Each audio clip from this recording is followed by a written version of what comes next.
Bismillahirrahmanirrahim. Perkenalkan, nama saya Zahrul Tunisa. Saya dari IDIN Syekh Nurjati Cirebon, Fakultas Ilmu Tarbiyah dan Keguruan, jurusan Pendidikan Islam Anak Usia Dini, kelas B semester 3 dengan NIM 2810831. Selanjutnya yang saya hormati kepada dosen pengampu saya, yaitu Ibu Syifauz Zakiyah, MPD, dengan mata kuliah kurikulum pendidikan anak usia dini. Kali ini saya akan menjelaskan mengenai sejarah perkembangan kurikulum taman kanak-kanak di Indonesia dari masa ke masa. Ada 4 landasan kurikulum pada masa ke masa. Yang pertama yaitu landasan yuridis, yang kedua yaitu landasan filosofis, yang ketiga landasan teoritis, dan yang keempat landasan empiris. Landasan yuridis yang mempengaruhi perkembangan kurikulum meliputi Undang-Undang Pokok Pendidikan Pengajaran Nomor 18/1954 Bab 5 Pasal 6 tentang adanya berbagai jenis pendidikan atau pengajaran di Indonesia. Undang-undang yang kedua yaitu Nomor 4 Tahun 1950 tentang Pokok-pokok Pendidikan dan Pengajaran. Yang nomor 3 Peraturan Pemerintah Republik Indonesia Nomor 27 Tahun 1990 tentang Pendidikan Prasekolah. Nomor 4 yaitu Keputusan Menteri Pendidikan dan Kebudayaan Nomor 0461/U/1983 tentang perbaikan kurikulum pendidikan dasar dan menengah. Yang kedua yaitu landasan filosofis. Sejarah berdirinya taman kanak-kanak atau yang disebut dengan prasekolah telah dimulai pada tahun 1900. Tokoh seperti Froebel adalah yang paling berpengaruh. Tentunya sejarah taman kanak-kanak tidak dapat dipisahkan dari Belanda ketika menjajah bangsa Indonesia. Pada abad ke-19, bangsa Belanda yang waktu itu masih menjajah di Indonesia dengan mulai mendirikan sekolah di Indonesia, terutama untuk taman kanak-kanak mereka sendiri dan anak-anak Indonesia dari golongan tertentu saja yang dapat diizinkan untuk masuk sekolah yang didirikan oleh Belanda. Yang ketiga yaitu teoritis. Tokoh-tokoh pendidikan yang mempengaruhi kurikulum Indonesia. Tokoh-tokoh anak prasekolah pada masa lalu sangat mempengaruhi perkembangan pendidikan prasekolah atau taman kanak-kanak. Menurut Marius dalam Patmonodewo 2000 menyebutkan terdapat 5 alasan pentingnya mengenal tokoh yang berpengaruh dalam pendidikan di taman kanak-kanak, meliputi yang pertama yaitu mengenal harapan dan pikiran tokoh-tokoh masa lalu dapat memberikan konsep bahwa pendidikan masa kini tidak semuanya baru. Yang kedua, pemikiran tokoh-tokoh pada masa lalu dapat menjadi inovasi dalam menyempurnakan pendidikan masa kini. Ketiga, pemikiran para tokoh masa lalu menjadi inspirasi dalam membuat strategi pembelajaran. Yang keempat, pengasuhan yang dilakukan oleh pendidik dan orang tua dapat lebih optimal dengan mengetahui teori-teori yang ditemukan para tokoh pendidikan anak pada masa lalu. Dan yang terakhir yaitu ide-ide cemerlang dari para tokoh masa lalu dapat dijadikan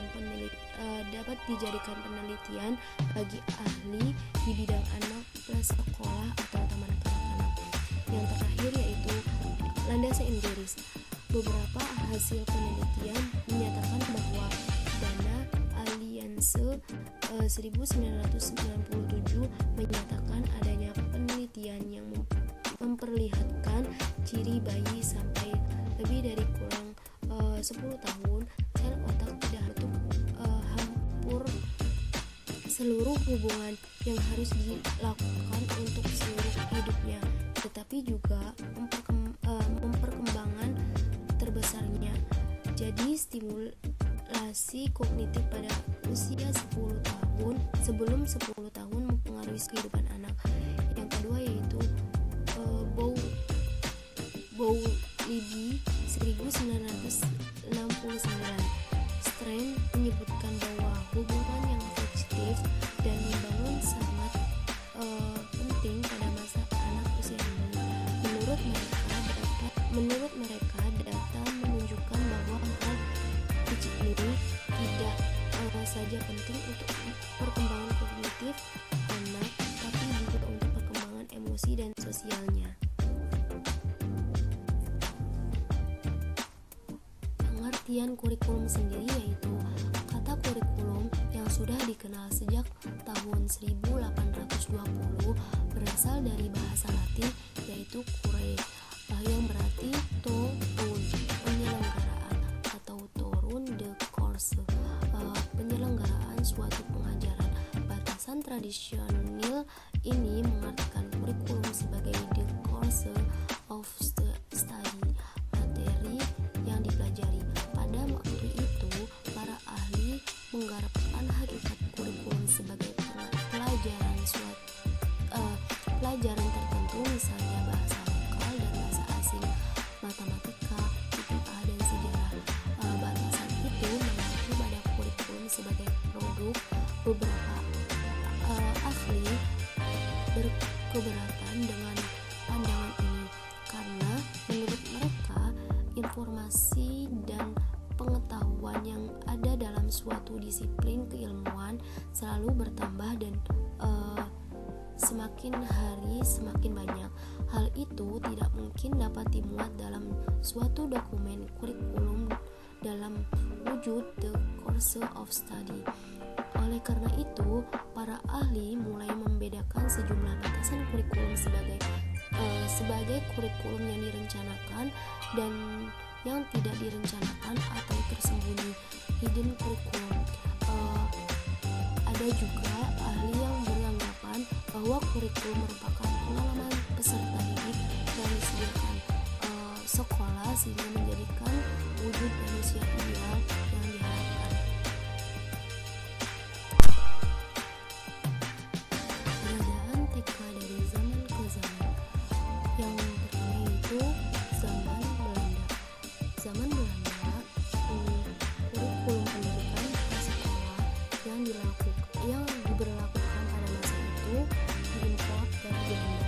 Kurikulum tersebut sangat diwarnai oleh pengaruh pendidikan ala Froebel yang sangat menekankan penggunaan bermain dan kegiatan-kegiatan yang menyenangkan sebagai media kegiatan belajar anak. Pendidikan taman kanak-kanak dalam zaman Belanda dikenal dengan sebagai Froebel School. Pendidikan tersebut didirikan dengan tujuan agar anak dapat melakukan adat baru yang baik. Anak-anak pandai membaca, menulis, dan berbahasa Belanda, dan dengan kesiapan tersebut anak-anak dapat masuk ke sekolah Belanda. Istilah kurikulum dan bahan-bahan pembelajaran menyiratkan 3 bentuk pengetahuan, yaitu bentuk kehidupan, berkebun, memelihara binatang, dan kegiatan sehari-hari lainnya. Yang kedua yaitu zaman Jepang. Nama Froebel School diganti dengan nama Taman Kanak-kanak.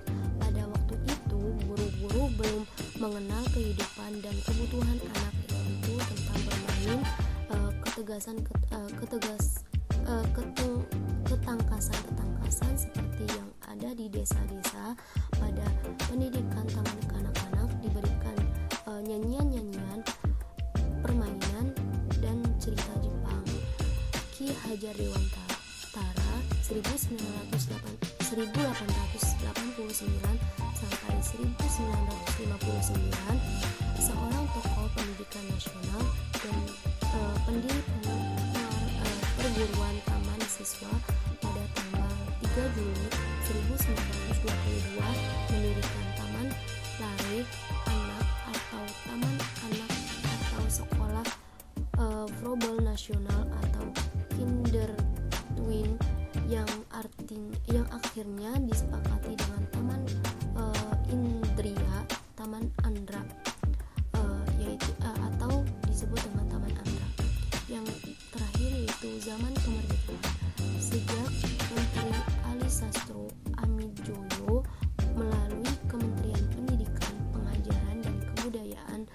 selalu memukakan sifat-sifat budaya nasional.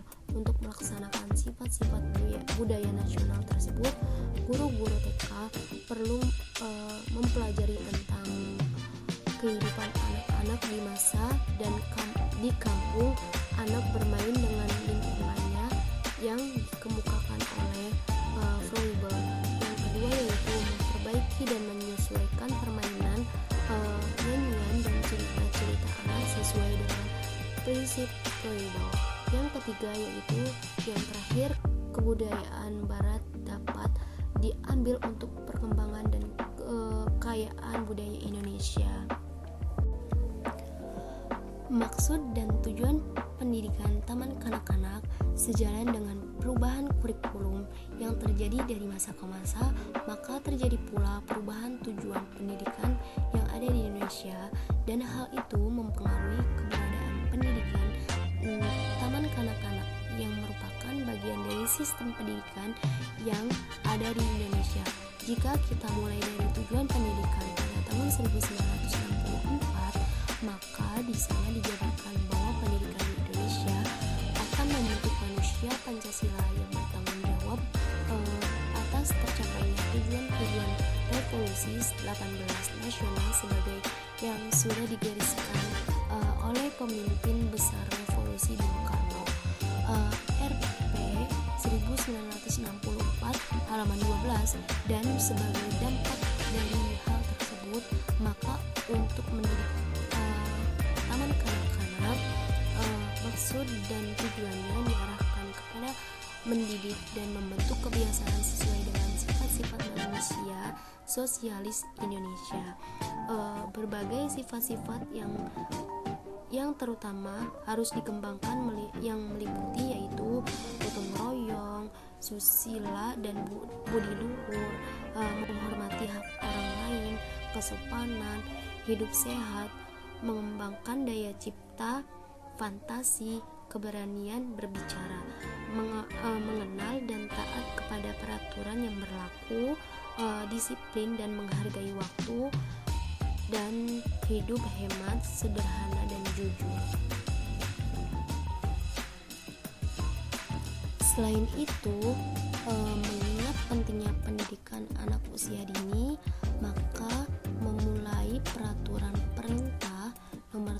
pemerintah nomor 17 tahun 2010, khususnya pasal 61 untuk pendidikan formal, maka fungsi dan tujuan PAUD dijabarkan sebagai berikut.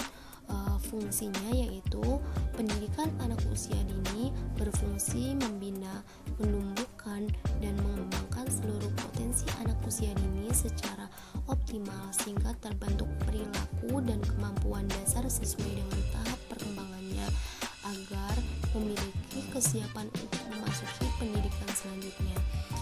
Tujuannya yaitu membangun landasan bagi perkembangan potensi peserta didik agar menjadi manusia beriman dan bertakwa kepada Tuhan Yang Maha Esa, berakhlak mulia, berkepribadian luhur, sehat, berilmu, cakap, kritis, kreatif, inovatif, mandiri, percaya diri, dan menjadi warga negara yang demokratis dan bertanggung jawab, dan mengembang potensi kecerdasan spiritual, intelektual, emosional, kinestetis, dan sosial peserta didik pada masa pertumbuhannya dalam lingkungan bermain yang edukatif dan menyenangkan.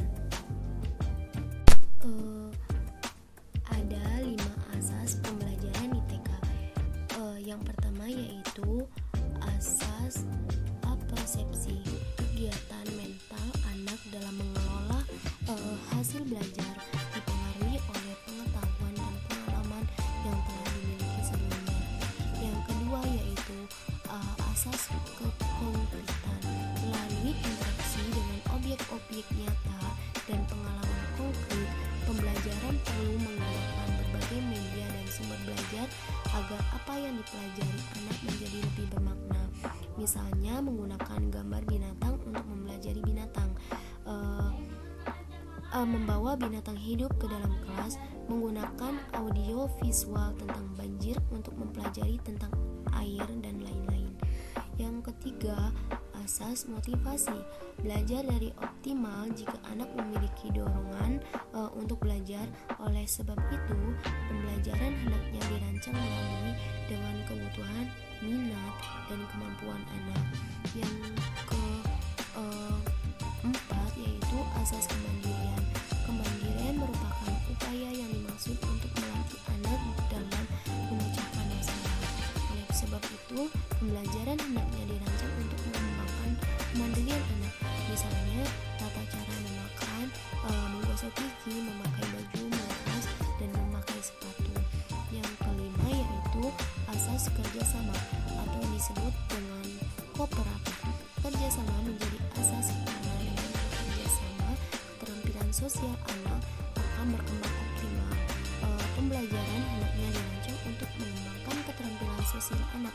Misalnya, bertanggung jawab terhadap kelompok, menghargai pendapat anak lain, dan aktif dalam kerja kelompok, membantu, dan saling kerjasama. Asas yang keenam yaitu asas individualisasi. Individualisasi menjadi asas karena setiap anak itu bersifat unik, berbeda dengan anak lain. Pembelajaran hendaknya memperhatikan perbedaan individu, misalnya perbedaan latar belakang keluarga, perbedaan kemampuan, perbedaan minat, dan perbedaan gaya belajar.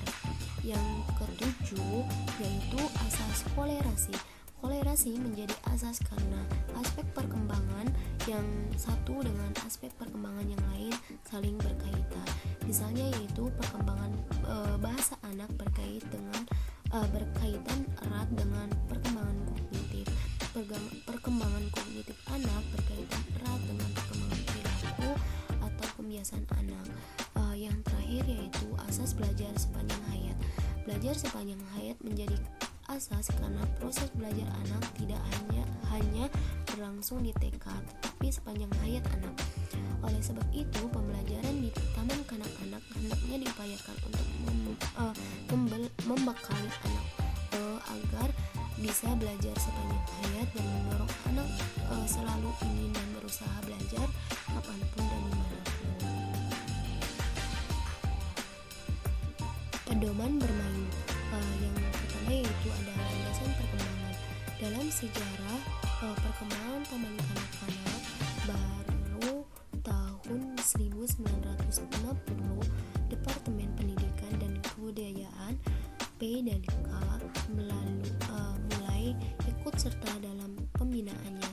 Pada tahun itu pula keberadaan taman kanak-kanak sebagai salah satu komponen dari sistem pendidikan nasional secara resmi diakui dalam Undang-Undang Nomor 4 Tahun 1950 tentang pokok-pokok pendidikan dan pengajaran. Dokumen kurikulum pada masa sebelumnya kemerdekaan tidak hanya berupa pedoman. Yang kedua yaitu landasan penyelenggaraan.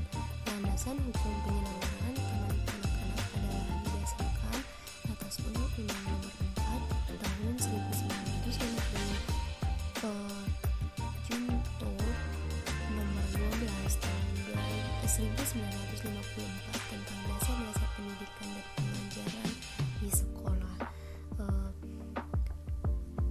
Pada landasan ini terdapat pasal-pasal penting berhubungannya dengan pendidikan di taman kanak-kanak. Yang pertama yaitu pasal 3 tentang tujuan pendidikan pengajaran ialah membentuk manusia susila yang cakap dan warga negara yang demokratis serta bertanggung jawab tentang kesejahteraan masyarakat. Yang kedua yaitu pasal 4 yang menjelaskan bahwa pendidikan dan pengajaran berdasarkan atas asas-asas yang termaktub dalam Pancasila atau Undang-Undang Dasar Negara Republik Indonesia dan atas budaya